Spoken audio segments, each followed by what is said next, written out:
The price of betrayal. The news of Obina's return spread like wildfire through Umakis.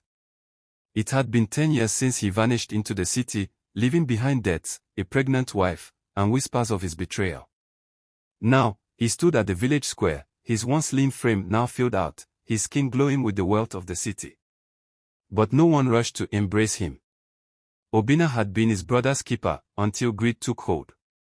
His childhood friend, Noji, had trusted him like a brother, handing over the money meant for their joint business while he made a short trip to the north. Obina, intoxicated by the possibilities of Lagos, disappeared with the money, never looking back. Noji, left with nothing, struggled to rebuild his life. He turned to farming, the only trade left to him, and with time, he made peace with his loss. But fate was not done with them. Now, Obina was back, claiming to have repented, seeking forgiveness.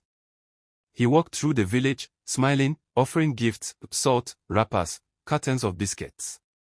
Some accepted, their tongues loosening in murmured conversations, but others watched in silence, their memories long. That evening, as the moon cast long shadows over the village square, Noji arrived. He was no longer the boy who had wept over lost dreams. He was a man now, respected, steady, his face hardened by the years. Obina approached him, hands open in mock humility. "Noji, my brother. I have returned." Noji looked at him for a long moment before speaking. "Return for what?"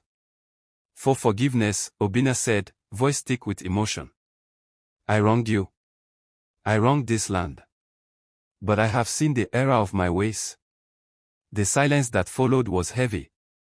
Then, Noji chuckled, low and bitter. "You think it is that easy?" He stepped closer. "When you stole from me, you stole my future. Do you know what it is like to starve? To watch your wife beg for food?" "I will repay you," Obina pleaded. "Tenfold." Noji's eyes darkened. "Some things cannot be repaid."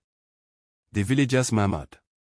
Obina, realizing his mistake, turned to them, searching for support.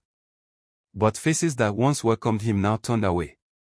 Even his wife, now remarried, would not meet his gaze. That night, as Obina prepared to leave, he found his gift abandoned at the square, untouched.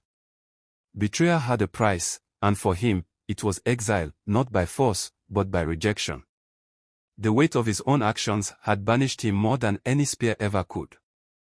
As he walked out of Umakis, he finally understood, some bridges, once burned, could never be rebuilt.